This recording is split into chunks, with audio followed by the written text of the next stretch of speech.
All right. I have been really, really looking forward to having our next guest on the air. And that's Derek Jensen, co-author of Deep Green Resistance, the author of Endgame, The Culture of Make-Believe, and A Language Older Than Words, as well as other works.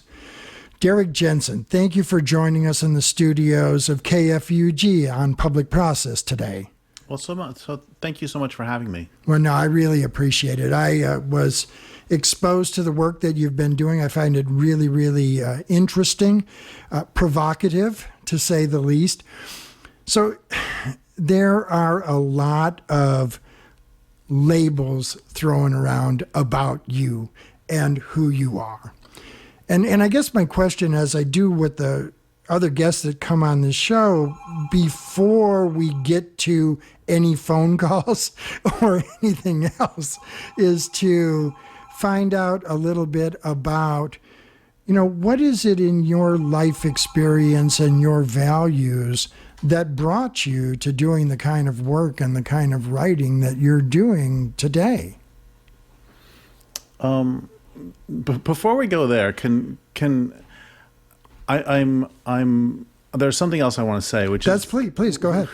Which is that I'm kind of blown away by the clock on the wall, because it took me a few seconds to realize that it's running counterclockwise, and it's kind of freaking me out, and this is going to be a very clumsy segue into my work, but I remember this line I read a long time ago, which is how unquestioned assumptions are the real authorities of any culture. And we can talk more about that in a minute. But, please. But just the fact that I was sitting here for like a minute trying to figure out the clock when there's absolutely no reason for clocks to go clockwise. And so even something as small as a clock going the other direction can sort of cause us to jump back and bring us out of to sort of slap us a little bit and go, wow, that's strange. Anyway, so having gotten the clock freak out of the way, so in a lot of ways, we'll go through my history pretty quickly. Okay. That my work has to do a lot with stopping this culture from killing the planet, and also with men's violence against women. And both of those were started pretty early. My father's extremely violent. He broke my sister's arm, raped my mother, my sister, and me. My brother has epilepsy from blows to the head. And so I remember as a child, I didn't have this language, but I remember thinking, if his behavior isn't making him happy, why is he doing it? And of course, I didn't have that language, but that was the thought that was in the air. And so that's one thought that has driven a lot of my work is, why do people do things that are destructive, especially when doing those things don't actually make them happy? Why do people perpetrate atrocious behavior? Why do people live lives that don't make them happy? There's the line by Thoreau about most men live lives of quiet desperation. And so why is that? And they hurt a lot of people along the way. Yeah, and so that was set one thing in motion. Another thing that got set in motion pretty early was when I was in maybe second grade, so that'd make me about 7. They put in a subdivision right next to where I lived, and I remember this is in Colorado, and I remember wondering, where are the meadowlarks going to go? Where are the cottonwood trees going to go? And so that was the language I did have. The language I didn't have is I recognized very young that you can't have infinite growth on a finite planet, and which means I will never be able to hold public office. And so let's move forward to when I was in junior high and high school and college. I was good at math, and I did what most people who are good at math, many people who are good at math did, which is I went to an engineering school. I didn't really like it. And most of my fellow students didn't like it either, but they were, when I would say, so you're not having much fun, they would say, no, but when I get out of here, I'm going to buy myself a nice car.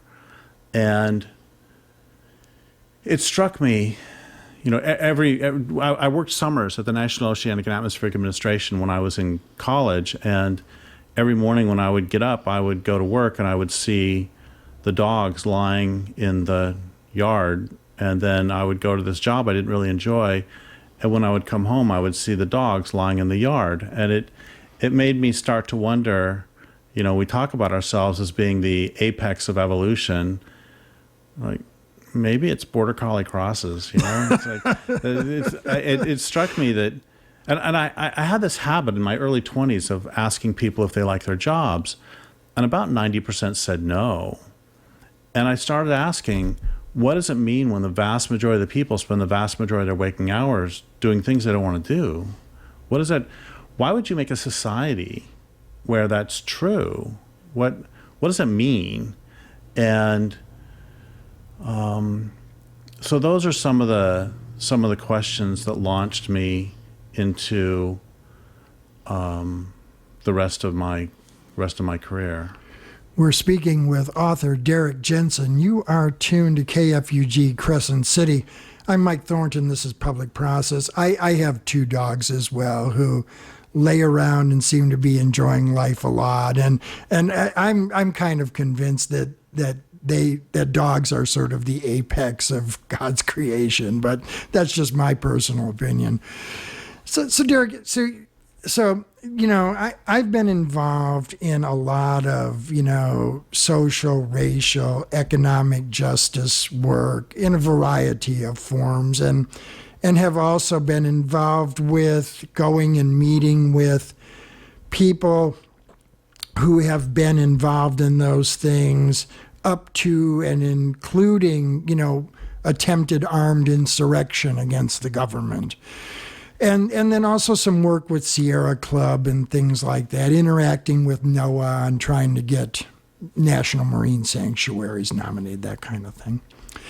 And then I was reading your work, and I was talking to a friend of mine, and I said, there's this guy, da-da-da-da-da, he has this work. And I thought about all the stuff that I and others have been doing, and it's always in the context of creating a more equitable and just society and civilization as most people view it, right? And I wondered to myself, I said, I think that Derek Jensen might consider that work half measures at best. Is that a fair assessment? Kind of, no. Okay. And does it make sense, though, what I'm asking? No, it makes perfect sense. Okay. It makes perfect sense. And so we're going to go at this in 2 directions. Okay. And one direction is that if I had to sum up all of my work in, I guess, one sentence, if you give me a semicolon, it would be, this way of living cannot last, semicolon. And when it's over, I would prefer that there is more of the world left than less. And I mean, if space aliens came down from outer space and they were vacuuming the oceans and they were changing the climate and they were putting docks in every mother's breast milk and they were bathing the world in endocrine disruptors and causing the greatest mass extinction in the history of the planet, if it were space aliens doing this and not capitalism/civilization, we would know what to do. We've seen this in movies. And we would resist. Right. And we would go after them, and Bruce Willis would lead the way. And that's but we don't seem to be doing that in real life. We don't seem to be doing that. So that's on one side, is that's why it would be half measures. But on the other hand, if all we do is wait for the great glorious revolution, there's not going to be anything left. Right. So I don't believe in the reform versus revolution dichotomy at all. I believe it's incredibly important to protect whatever wild places we can. I think it's incredibly important to do like the women who run battered women's shelters across the country. They're not stopping the larger epidemic of men beating on women, but they're doing their part. It's like if there were a plague, you would want people to be trying to figure out the cause of the plague and trying to stop the root cause of it. But you'd also want a doctor here, and you'd also want a nurse, and you'd also want a hospice worker. You'd want all those things. And so the reason I don't think they're half measures is because they are necessary as well. If we go back to the logician statement, they are necessary but not sufficient. And so I don't, even though I think that in order for the plant, I mean, this culture won't survive. And if, every cell in my body wants for us to have a voluntary transformation where we slowly integrate local food systems and slowly move away from the national and international, the global food systems, where we do all these, we slowly relocalize, we get rid of overblown technologies. I don't think it's going to happen, but I think I try not to disparage anybody who is working in the right direction at all. No, and I certainly understand that, and thank you for sharing it the way you did.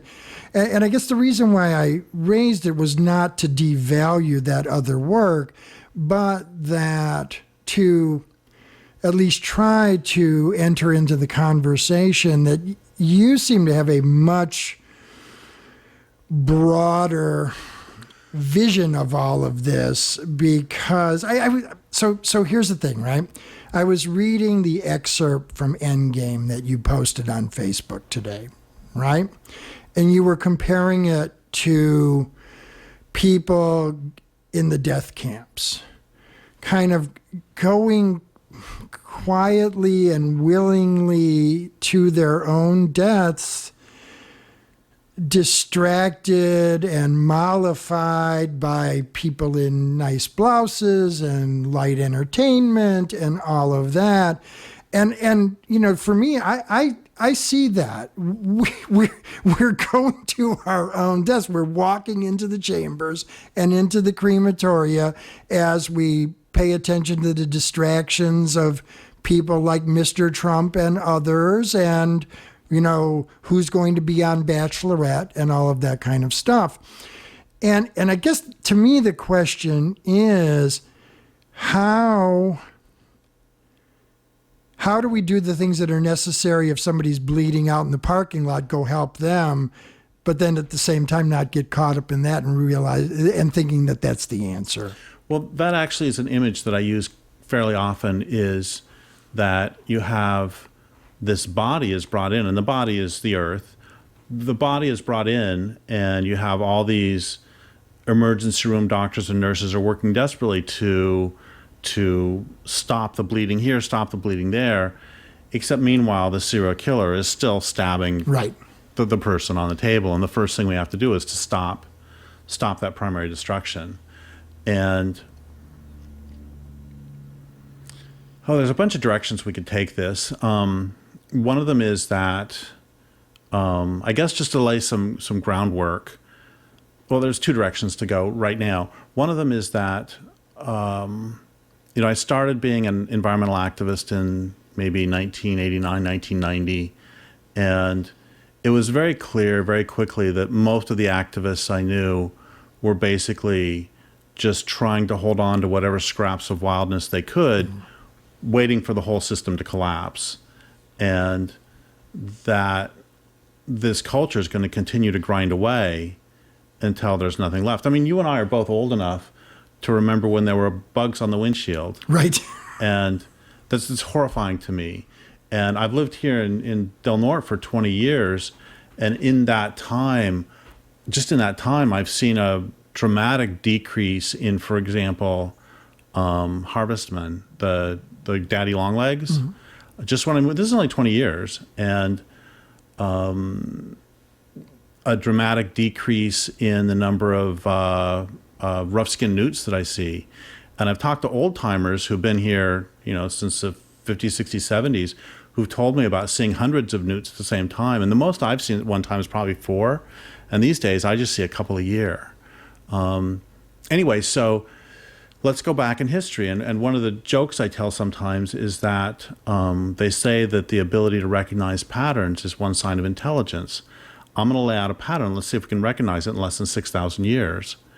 And that's when you think of Iraq as the first thing you think of, cedar forest, so thick that sunlight never touches the ground.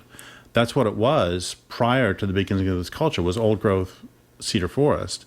And the first written myth of Western civilization is Gilgamesh deforesting those hills and valleys to make a great city. The Arabian Peninsula was oak savanna. The Near East was heavily forested. Ancient Greek philosophers were complaining that deforestation was harming water quality. And I have no doubt that the whatever equivalent they had of the Greek Department of Environmental Quality said that they need to study this a few more years to make sure there's actually a correlation. North Africa, the forests were felled to make the Egyptian and Phoenician navies. So this is a pattern that's been going on. It's not hard to figure out that if your way of life harms the land base, 200 years ago, there were actually as late as the 1930s, the Klamath was described as, quote, black and roiling with salmon. And if you go from uncountable salmon to salmon you can count to not very many salmon, that's obviously a negative trend, and that's not a way to be sustainable. The only way you can live sustainably is if you are actually helping the land base on its own terms. So the context for all this is that there are a lot of people who recognize that this way of living has never been sustainable, and it's required new places to conquer. And on a finite planet, there are increasing numbers of people who recognize that's not really a plan with a future. We're talking with Derek Jensen, co-author of Deep Green Resistance, also the author of Endgame, The Culture of Make-Believe, A Language Older Than Words, and more. You are tuned to KFUG Crescent City, 101.1 on your FM radio dial, worldwide on the internet, kfugradio.org. This is Public Process. I'm Mike Thornton, 21 minutes past the top of the hour. So a couple of images come into my mind as you're speaking. One is I was in Lebanon, and a Lebanese man desperately wanted me to go see the forest there, what's left of it. It's sad because it was deforested, I think in that case by the Romans. So very, similar to what you're talking about. And then the other... and we can read about the cedars of Lebanon in the Bible. Oh yeah, absolutely, yeah. And then the other image that I was getting when you were talking is from the movie The Matrix, where the program is telling Morpheus, going, you are a disease of this planet and we are the cure because you're a virus. You're not a mammal. You keep spreading to more and more areas, consuming everything that is there. And then when everything is consumed, you move to something else. And it sounds to me that that's very much what you're saying. And I guess for me, part of it is, I guess I can see how, average Joe or Jill Sixpack, might not notice that the daddy long legs are disappearing. It's pretty hard not to notice that the glaciers are melting and pouring trillions of gallons of water into the oceans, and that nearly everything is on fire almost every other day. And these storms are magnifying, at rates, I think, that have been scientifically proven. And yet we're continuing to ignore all of that as well. Well, a couple of things. One of them is, one of my favorite lines is by Upton Sinclair, and it's hard to make a man understand something when his job depends on him not understanding it.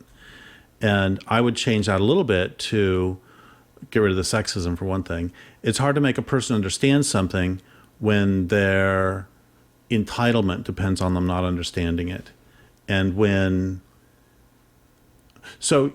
decades ago now, 25 years ago, I was able to ask, I think the the deputy of the Forest Service, not the top person of the Forest Service, but somebody like one or two steps down. He did a public meeting in Spokane where I lived, and one of the questions I asked him was, so what happens if we realize for certain that industrial forestry is not compatible with the continuation of forests? And he answered, what do you want us to do, live in mud huts? Which is an extraordinary evasion of the question, which I think is a very important question. And it's, what I find really extraordinary, and this is, I just finished writing an essay about this. It's horrifying to me that you can have an op-ed in the New York Times about human extinction, and there are increasingly mainstream sources talking about, humans may go extinct in 30 years, 40 years, by the end of the century. Richard Dawkins talks about this. A lot of people talk about this. And there are also stolid scientists who are talking about how, because of plastics, toxification, global warming, and overfishing, that the oceans could be devoid of fish in 30, 40, 50 years. I'm reading this all over. And the thing I find really extraordinary is that they will talk blithely about human extinction, but what's off the table is talking about stopping this way of life. It's easier to conceptualize human extinction than it is resistance to the dominant culture. And that's absolutely extraordinary to me, because this is, in terms of human existence, you don't get worse than actual extinction of the human species. So you'd think you would talk about what we can do in the meantime. And I want to be really clear that when I talk about the problems, I don't think that humans are a virus species. I know that the Tolowa lived here for at least 12,500 years, and that doesn't mean they were perfect. Nobody's perfect. Everybody is, they've got good and bad parts about their cultures, but they were living sustainably. When the Europeans arrived here, there was no such thing as ancient forest. It was just home. And the rivers were, as I said, black and roiling with salmon. And, if you read, there's an extraordinary book called Sea of Slaughter by Farley Mowat. And the book is basically nothing but contemporary accounts of early European explorers and what they encountered in terms of wildlife. And you have flocks of passenger pigeons on the East Coast that are so large that they darkened the sky for days at a time and flew 60 miles an hour and sounded like rolling thunder. You had so many whales off the coast of New England, also off the coast of San Francisco, that it would look like it was foggy because of all the spray. Early European explorers said that the San Francisco Bay looked like it was, quote, paved, end quote, with sea lions. And there were so many cod in the North Bank that it would physically slow down ships that try to go through. And so the point is that humans are capable of living in place. And so the question becomes, what is it that makes a culture non-sustainable? And we can talk about that if you want, but go ahead. It seems like you want to ask a question. Well, I do, because, you're right. And at the same time, this culture as it's built up now and the level of world population, I just think the level of world population would make that type of sustainable living impossible in and of itself. People on the radio can't see, but I'm nodding. Yeah. And how do you unwind something like this with the clear and understandable goal that we are going to unwind society and civilization as most of us know it, to try to return to something more akin to how the Tolowa and other indigenous people lived several hundred years ago? Okay, well, first, it's like a doctor friend of mine says that proper diagnosis is the first step toward proper treatment. And so many indigenous people have said to me that the first and most important thing that we have to do is to decolonize our hearts and minds. So first we have to recognize, it's like the AA thing. First you have to recognize there's a problem. Right. And that's a problem with, for example, the whole climate change movement, is they're acting as though we can solve the problems by switching over from fossil fuels to solar power. And I've got a book that's out at publishers right now that's about how that doesn't work on a bunch of levels. And we can actually talk about that if you want. But, I'm happy to talk about whatever you'd like to talk about. well, I think that your question right here, though, is really important. I want to take the population thing on for a second, because population could actually be, that's a problem that could be solved without draconian measures pretty easily. And people in the radio can't see that I also rolled my eyes when I said easily. Because right now, about half or more than half of the children in the world who are born are not actively wanted. And so it's really simple to solve that, which is just make sure every child who's born is wanted. Right. And one way to do that is to give women absolute reproductive freedom all around the world, because most of the women in Pakistan, in Iraq, in India don't want 10 children. I mean, when women have absolute reproductive freedom, they choose to have usually a fairly small number of children. Not always, but on a global scale, enough that would pretty much solve the problem right there. And the reason I rolled my eyes when I said dissolution is that this means that we only have to get rid of the patriarchal religions and also the capitalism's imperative for growth. Because that's one thing that cracks me up about the whole discussion of populations. People say, oh my God, there's too many people on the world, which there are too many people on the planet. I'm not disagreeing with that at all. But normally then they say, well, gosh, that means that there needs to be fewer people in Mexico or Africa. Right. Everywhere but where they are. And then whenever you have, quote, not enough babies born in Japan or Russia, they make sex holidays, literally, where people are supposed to go home and have sex so they'll have more babies. And that reveals this does not reveal a problem with the notion that there's overpopulation. Of course there's too many humans. And of course there's too many humans using way too much technology. Who actually causes more problems for the planet? Somebody from Ethiopia who uses 1/490th of the resources we do, or us, or frankly, it's the Canadians' fault because they use even more resources than we do. So we'll just blame them. Anyway, the point is that the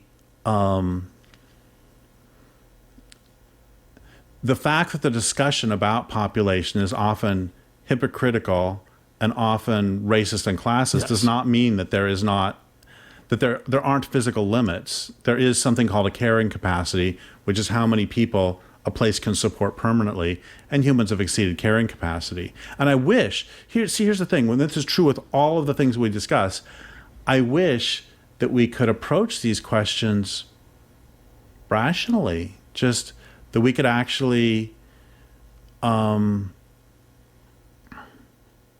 that's really what I want to do with my work, is to lay things out on the table, to say, look, this way of life has been killing the planet for 6,000 years. Let's discuss that. Let's discuss what are reasonable options, what is on the table. If human extinction is on the table, I don't understand why getting rid of the overblown technology is on the table. I mean, if human extinction is on the table, everything's on the table. Well, you've referred to overblown technology on a couple of occasions. When you use that phrase, what do you mean by that? Well, okay, we're gonna. And thank you. Your questions are great, by the way. Oh, thanks. I appreciate that. And this gets us into some sort of heavy philosophy here, and I'm gonna try to make it easy and short, so it'll be relatively painless. Well, make it easy so I can keep up. Okay. Okay. So Lewis Mumford was this great 20th century writer, and he was very pro technology until World War II. And World War II, I really respect him for this too. He wrote a bunch of books before World War II saying how great technology is, and World War II was like, wait, we got to think about this for a second. And Mumford said that technologies don't arise in a vacuum, in a social vacuum. They arise from a certain mindset and they lead to a certain mindset. Are you with me so far? Mm-hmm. So, for example, the Toloa didn't invent refrigerators, not because they were too stupid to invent refrigerators. There was no need because meat stays freshest in the river and there's plenty of salmon. So there's absolutely no need. Still with me? Yeah. Okay. It also gives rise to certain mindsets. So if I have an automobile, as I do, then going from over by Parkway over here took me 15 minutes. I planned 15 minutes. But what if I were walking? I would have had to plan, what, hour and a half? It changes how you perceive the world. If you have airplanes, it changes how you perceive the world. And he talked about how some technology, okay, he called the combination of technology and social system that would create it a technic, as opposed to the microphone is a piece of technology, the technic is everything that surrounds it. Okay, and we're almost done with the tough stuff. And so he said that some techniques are democratic and some are authoritarian. And what he meant by that is that some of them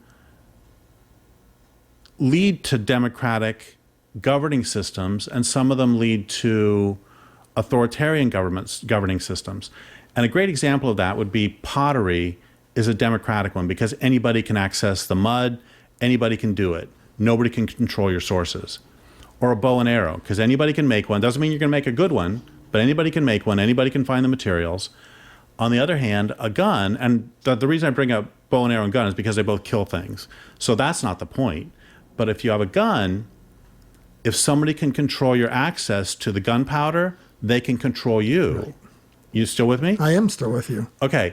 So he said that some of these will lead to authoritarian systems. So, for example, mining is such a miserable way of life. I mean, it's such a miserable job. It's a terrible job that you have to pay people a lot to do it or you enslave them. I mean, it was one of the first forms of slavery. And so he would call mining an authoritarian technique because you got to drive people into the mine. Nobody wants to do it.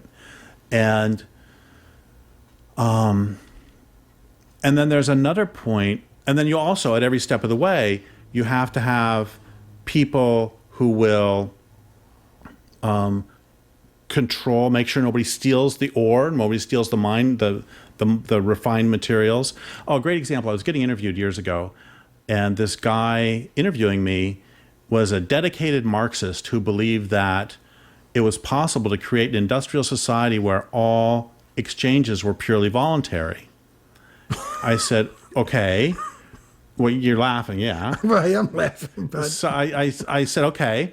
Do you have cities? And he said, yes. I said, how do you get around in the city? He said, buses. I said, great. What are the buses made of? He said, metal.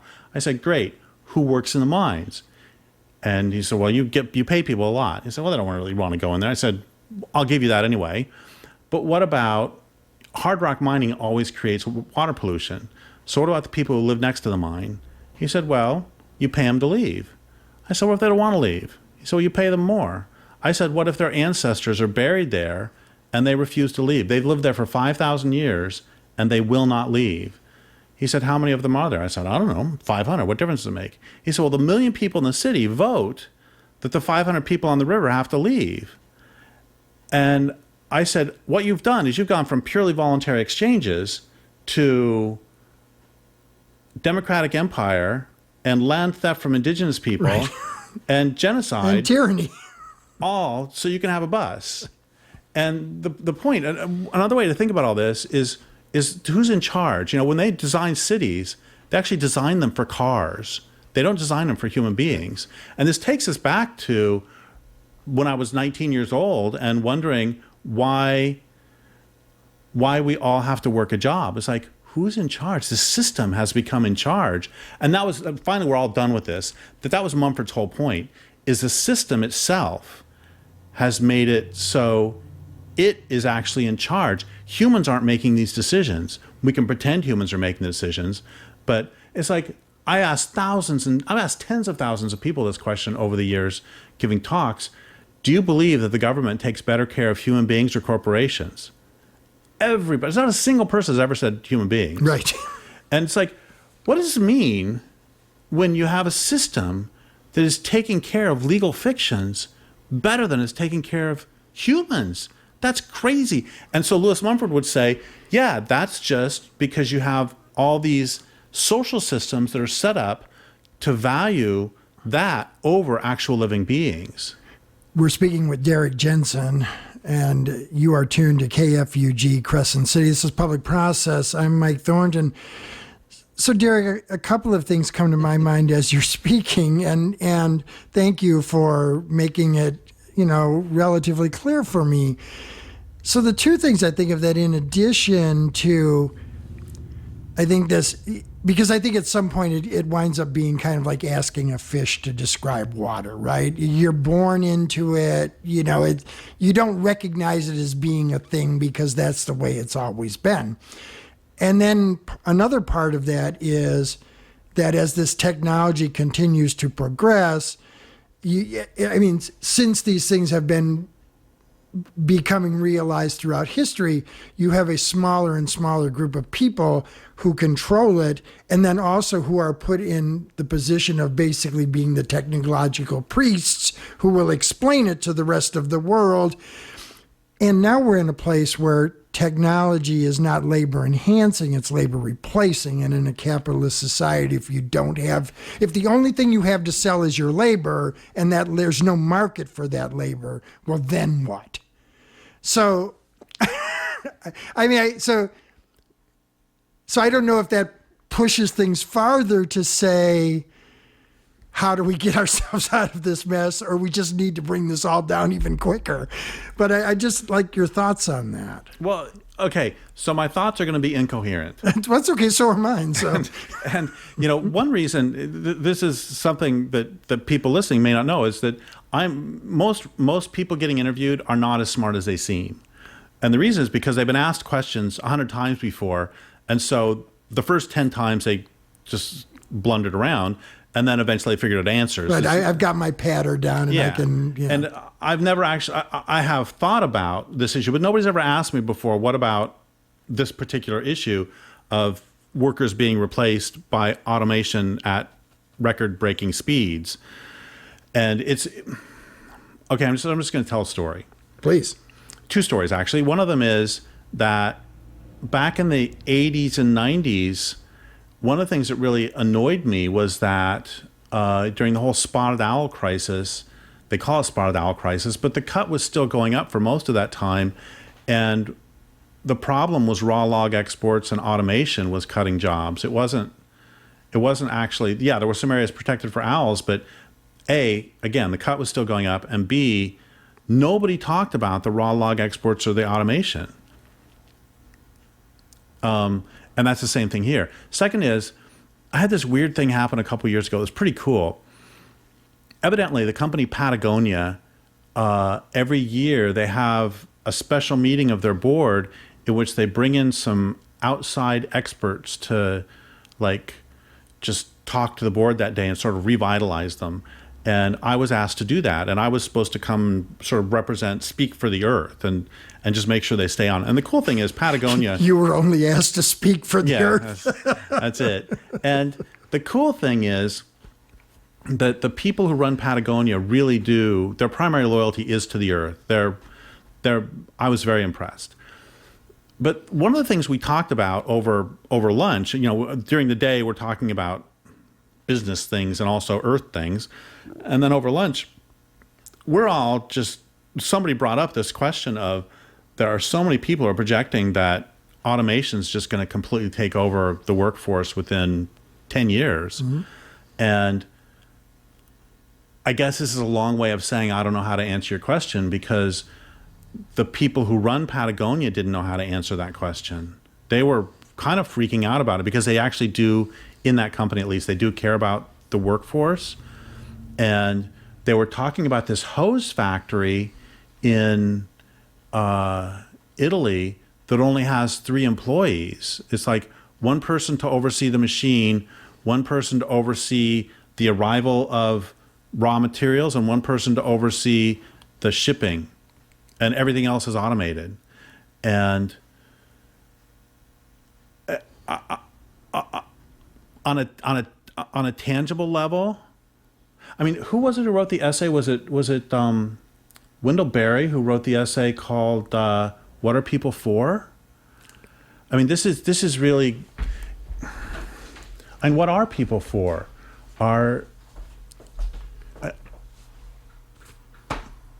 It destroys the whole thing if you stop talking when I come in. I was told Sorry. I was told the next broadcaster isn't coming in. Okay. So we can go over if we need to. Okay. All right. I don't know. And maybe at that point, more people will realize that although remote controls sure are handy, that machines are actually in charge. And when I say machines are in charge, I'm not meaning this sort of conspiracy. Yeah, right. There's some alien race of robots that are manipulating. No, everything. I'm not. No, what I'm saying is that we can have assumptions about how we're supposed to live, and they can be so transparent to us that we can get very confused when a second hand is running the quote wrong way.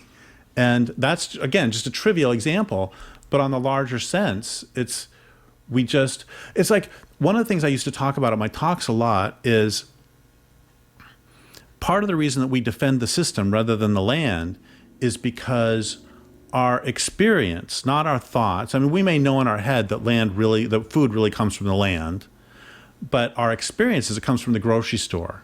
And our experience is that water comes from a tap. And if your food comes from the grocery store and your water comes from the tap, you will defend to the death the system that brings those to you because your life depends on it. And that's an incredible thing, is that this system has been able to insinuate itself directly in between us and the real source of life, which is the land.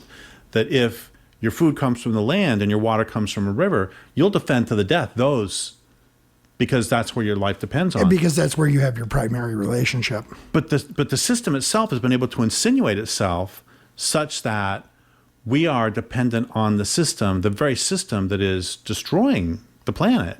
And that's true whether we're talking about an individual abusive relationship. One of the first things an abuser has to do is cut off their victim from all forms of social support. Because otherwise, why would the victim stay? And it's the same with this, that there's this great discussion that was had in 1830 between a pro-slavery philosopher from Louisiana and his northern abolitionist buddy. And the pro-slavery philosopher wrote and said, look, there are land ownership conditions in which it's in the capitalist's best interest to own slaves or not own slaves. And it's really simple. If there's a lot of land and not many people, then that means people have access to land, which means they have access to food, clothing, and shelter, which means they have access to self-sufficiency, which means the only way you can get them to work for you is to point of a gun. On the other hand, if you have a lot of people crammed into a city, they don't have access to food, clothing, and shelter, which means that they have to work for you for whatever pittance. So he said to his northern abolitionist buddy, if you can arrange land ownership conditions down here, like you got up there in Chicago or Detroit or something, we'll get rid of the slaves in a second because it wouldn't be economically feasible. It's much better not to have to.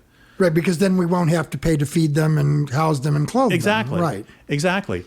And my point on this, and now we're going to jump to South Africa at the development of apartheid, is that as they developed apartheid, those laws didn't develop strictly because the white people thought the black people were inferior.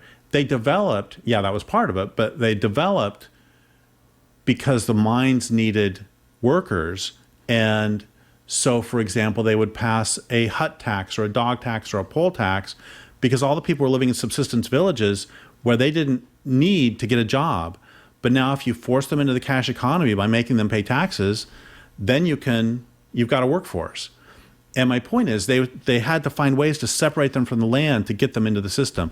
Once we're in the system, then, and once we're dependent, including myself and you, then that makes things much, much, much more difficult to resist. We're speaking with Derek Jensen, author of Endgame and a number of other books. I'm Mike Thornton. This is Public Process. You're tuned to KFUG, Crescent City. I'm a big movie person, and so I grab movie references. There's a movie called Meet John Doe with Gary Cooper and Walter Brennan. And Walter Brennan gives this fantastic little soliloquy in it when, somebody says, well, don't you want to have X?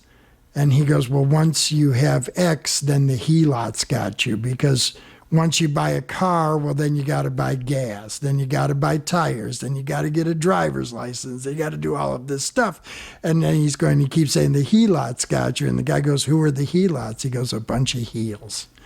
But it's the same premise, of course, is once you are absorbed into the Borg, you are part of the Borg. Well, and Lewis Mumford again talked about this. He asked, how is it that we have surrendered our autonomy to the system? Oh, it's like a friend of mine worked up in canning in Alaska when he was a teenager. It was back in the early 80s, late 70s.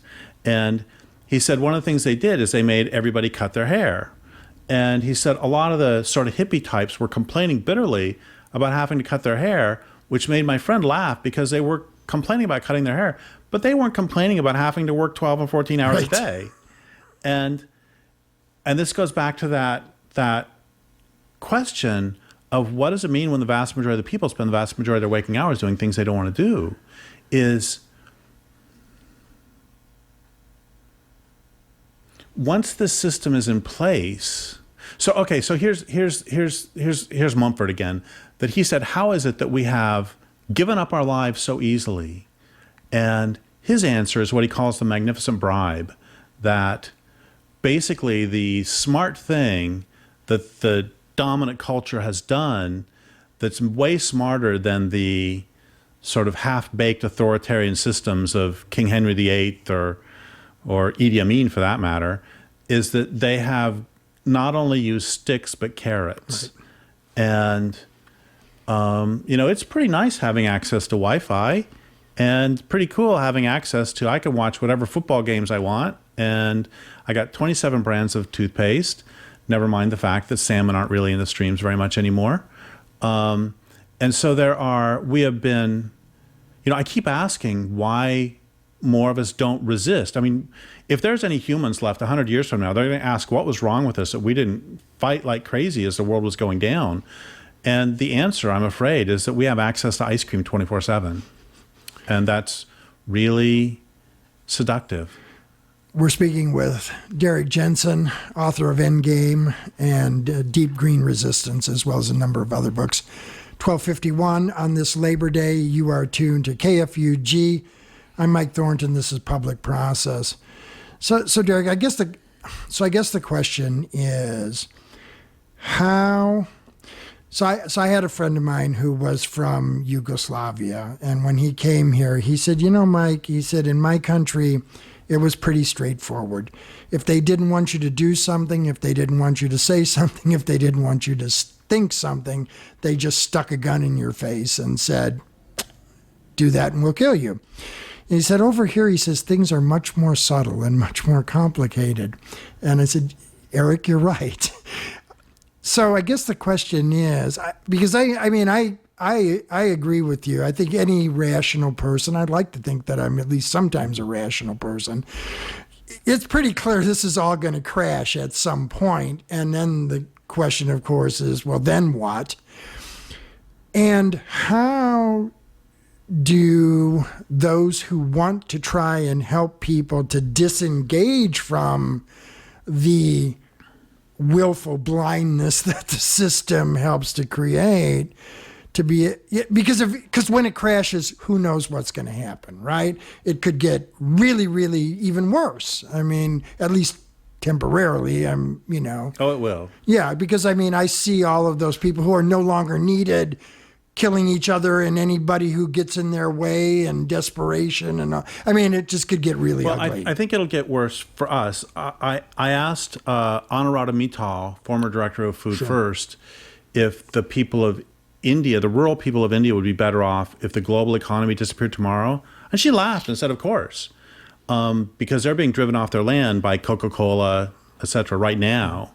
So the vast majority of humans, which does not mean the vast majority of humans in the United States, would not be worse off. And I asked Vandana Shiva about what about the people of Mumbai that in the slums, they're required, I mean, food is necessary for them. He said, no, actually, that's not a problem, because the reason they're in the slums is not because they want to be, it's because, again, they've been driven off their land by transnational corporations stealing their land. And you want instant land reform, just get rid of...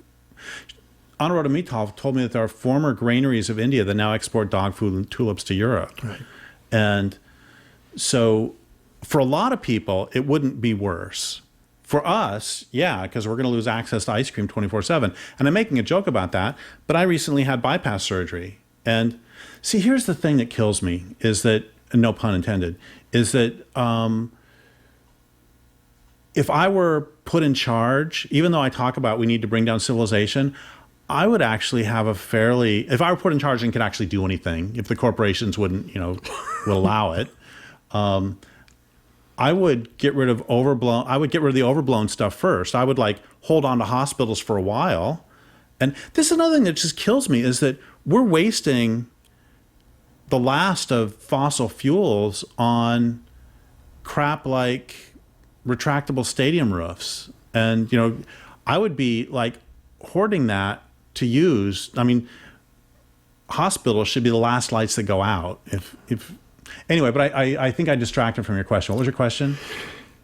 I think the question is how to well, let me digress for just a second, because in a past radio life, I did some reportage on the World Trade Organization and International Forum on Globalization and others, and was at Kilometer Zero in Cancun when the South Korean farmer killed himself because of issues around people being pushed off of their land and all of that. So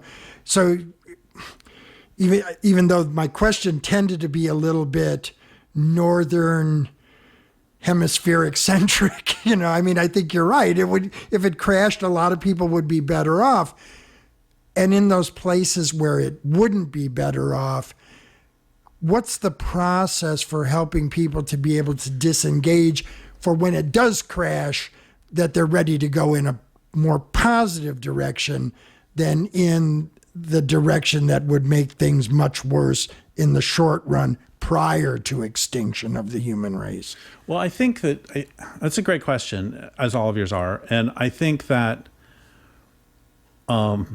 this is where the permaculture wing, I think, is really helpful, is that, and also the transition town type people, I think that they are, one of the jokes I used to tell is that groovy eco villages don't do anything they don't really help the salmon. And so I don't like them on that account much. But as the global industrial food system starts to collapse, I'm going to be first in line knocking on their door asking for food. Right. So I think that they have, that's why we need to, as well as a slogan I came up with several years ago was dismantle globally, renew locally. And I think that one of the things that's really important is to dismantle the entire global commerce system. And at the same time, we need to work very hard to relocalize, and that includes relocalizing food systems. I think that's one thing that can be done right now.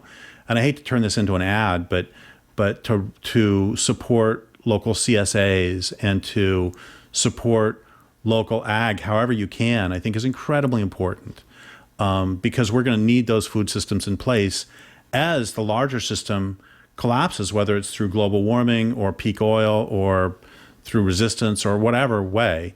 Another thing I think is really important, and I have to say this every time we talk about crash, is that we know what happens when patriarchal civic societies start to collapse. And just look at Rwanda.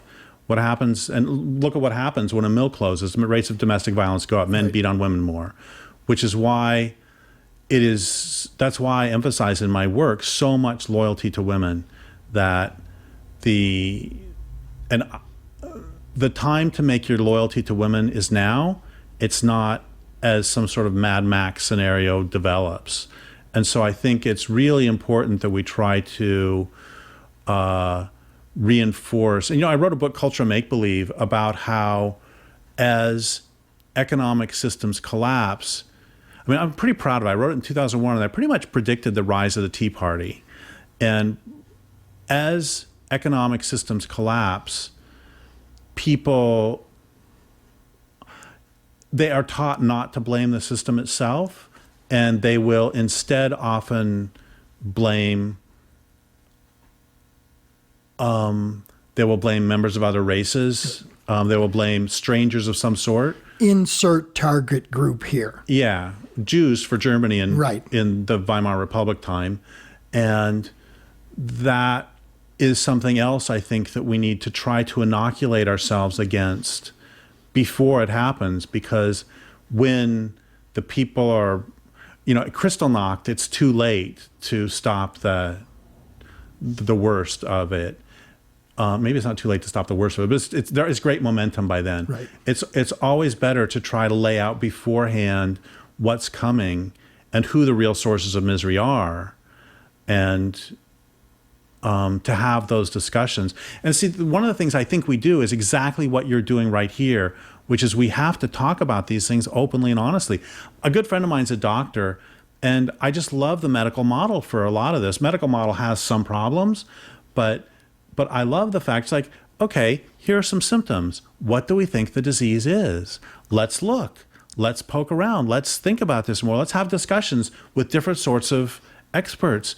It's like, this is the biggest crisis, really, that the world has ever faced.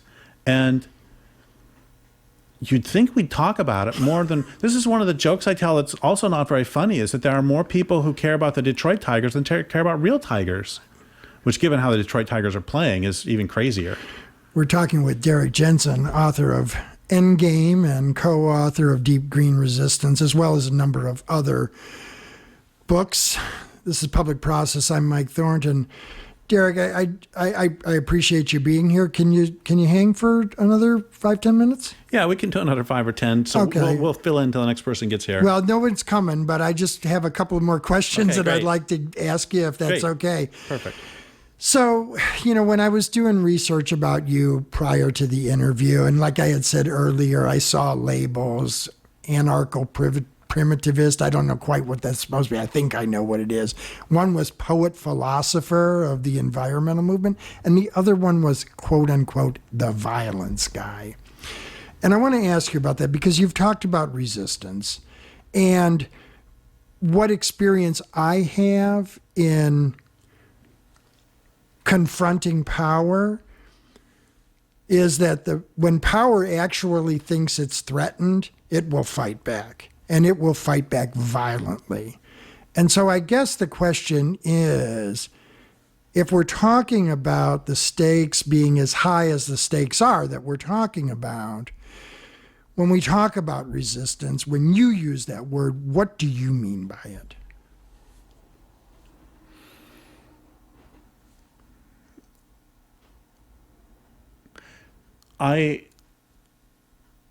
When I say resistance, I mean, okay, back up. The big distinction is not between those who think we need to do direct attacks on critical infrastructure and those who don't. The big distinction is between those who get off their behinds and do something and those who don't. And if there were enough of us, we could shut down this party nonviolently, completely. But one of my premises of Endgame is, I wrote that book in part because I would go around the country doing talks. I'd ask people, do you believe that there will be a voluntary transformation to a sane and sustainable way of living? Nobody ever said yes. Like, literally out of tens of thousands of people, maybe 3 or 4 have ever said yes. And one guy raised his hand, and then he looked around and said, "Oh, voluntary? No, of course not." Which means we will be living sustainably one day, or we won't at all, right? By definition. And so when I talk about resistance, it can mean anything. One of my heroes is someone named Charlotte Watson, who is she used to work for a battered women's shelter, and now she works as an advocate for women in courts in New York City. And she's an extraordinary woman. Every man she sees, she will ask, "What will it take for men to stop beating on women?" You get in a taxi cab with this woman, she'll say, "Can you take us to Central Park? And what's it going to take for men to stop beating on women?" Do not ever get on a subway with this woman. She's relentless. And that's resistance. That's one form of resistance. Then, I know people who file timber sale appeals, and that is a form of resistance. I know people who do rehab work. That's a form of resistance. Is that sufficient? I fear not. The question that I always ask, when people ask me, what's the most important thing we can do? I always say, make your loyalty to the natural world absolute. Once you make your loyalty to the natural world absolute, things become much clearer, and you're not fighting. Again, this is part of the problem with a lot of the climate change movement, is they're very explicit. They're not trying to save the natural world. They're trying to save this culture. They say it explicitly again and again. And how do they say it explicitly again and again? Lester Brown says Plan B to save civilization. Bill McKibben says, "I don't think people have yet realized that what's at stake here is civilization." Naomi Klein says, "I've been to all these climate marches, and I have to tell you, polar bears don't do it for me. It's all about us." And, actually polar bears do it for me, and coho salmon do it for me. And once you make your loyalty to the natural world absolute, things start to get more clear. And some questions I ask are, if Delta smelt could take on human manifestation, how long would the pumps on the Sacramento River last? Right. And if humans from 100 years from now could come to here and make their lives better, what would they do? And when I am sometimes unfairly targeted as the violence guy because I'm the education guy, I'm the rehabilitation guy.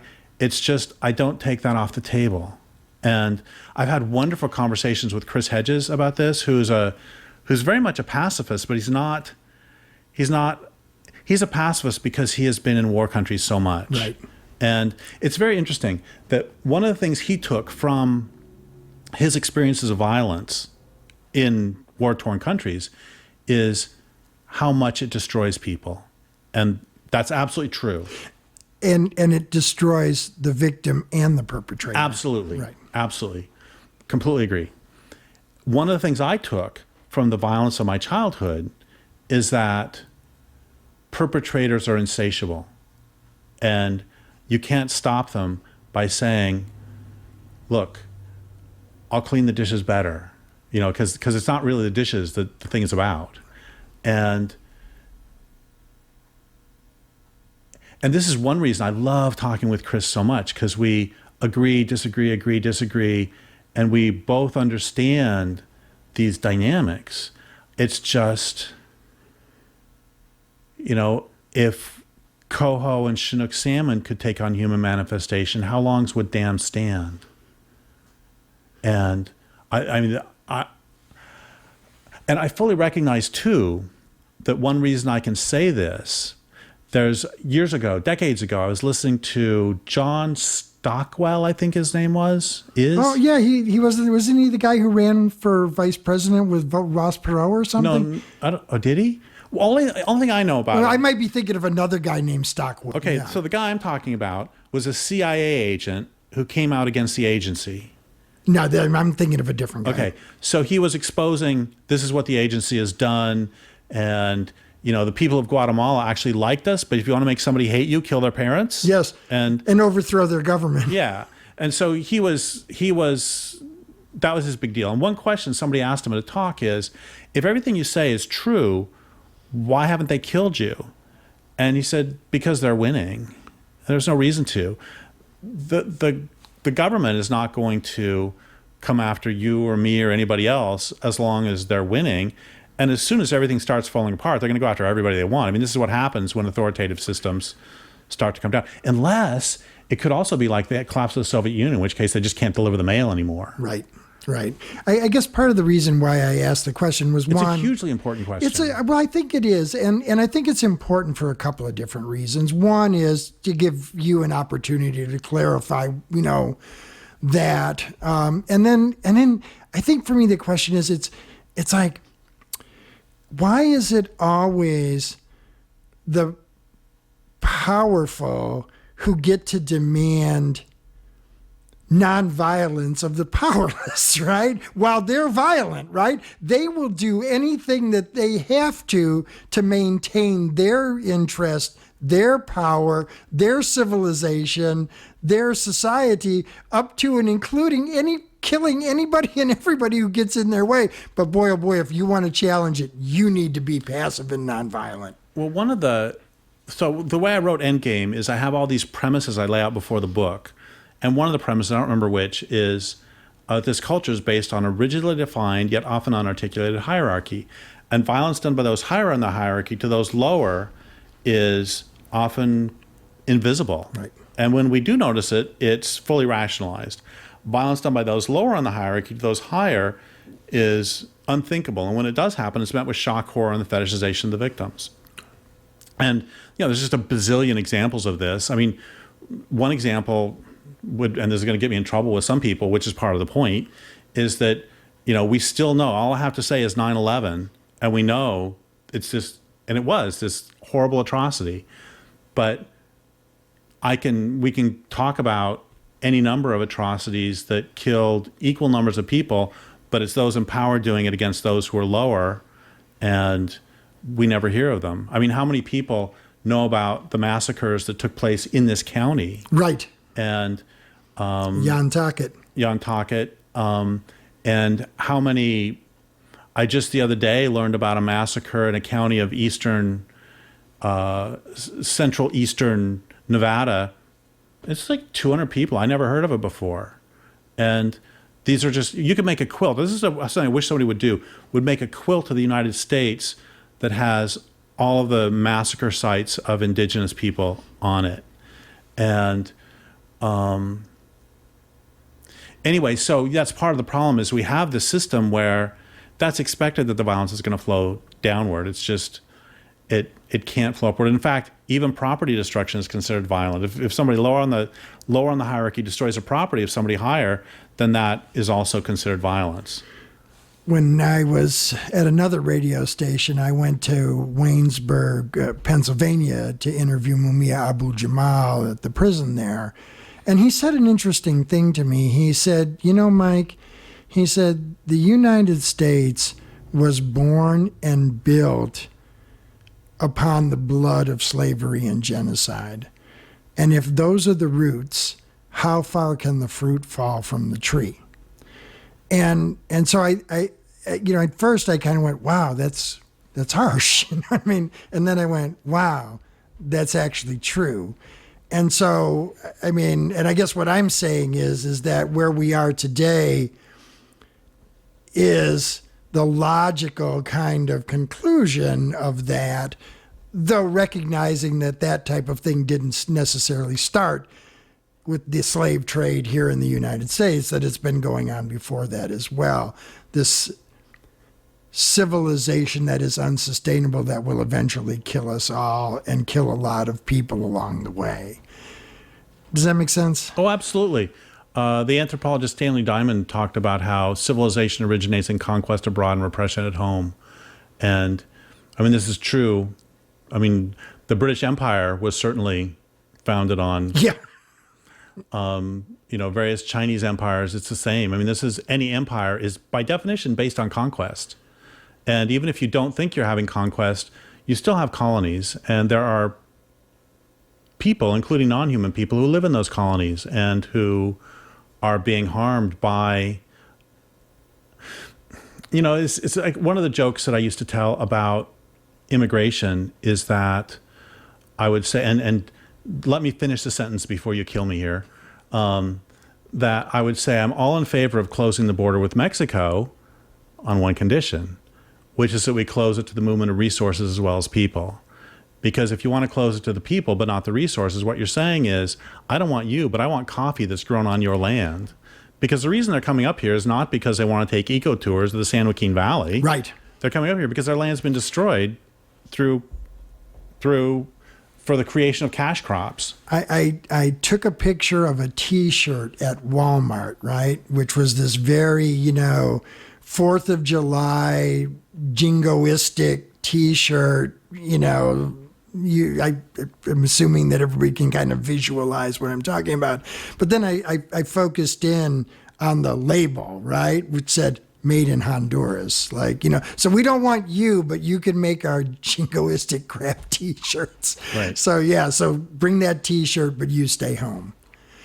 We've been speaking with Derek Jensen, author of Endgame and a number of other books. Derek, you said you have another book at the publisher. Is that Endgame or is that something else? Oh no, I've got a book out looking for a publisher right now. It's called Bright Green Lies, and it's about how the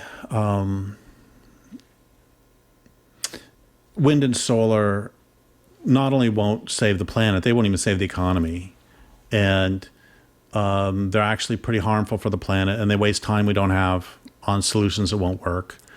And this does not make me, by the way, an apologist for the fossil fuel industry. Right. I'm actually part of the problem here is it's been quite extraordinary. There has been a coup in the environmental movement. That at one point the environmental movement was about protecting wild places and wild beings, and now it's become about sustaining this culture.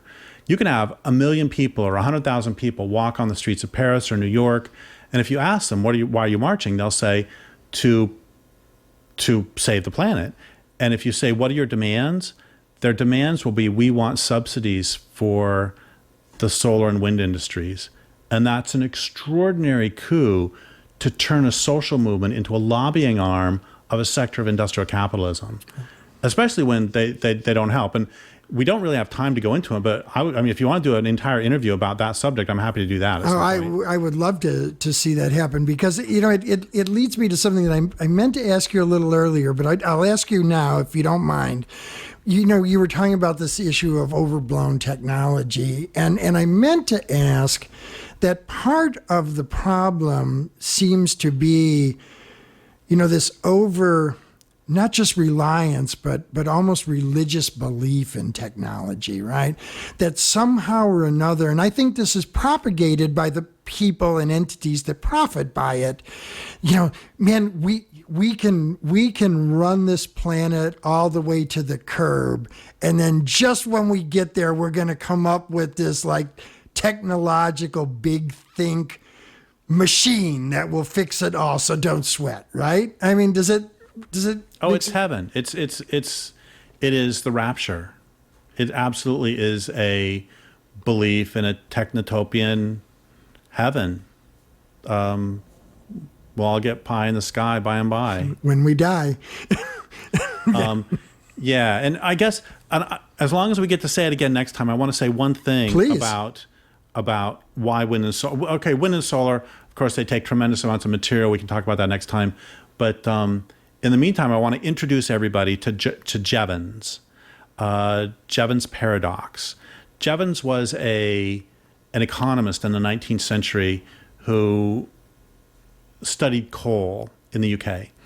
And what he found is that if you increase the efficiency in your use of coal, you would think that would decrease the coal use because it means you don't have to use as much.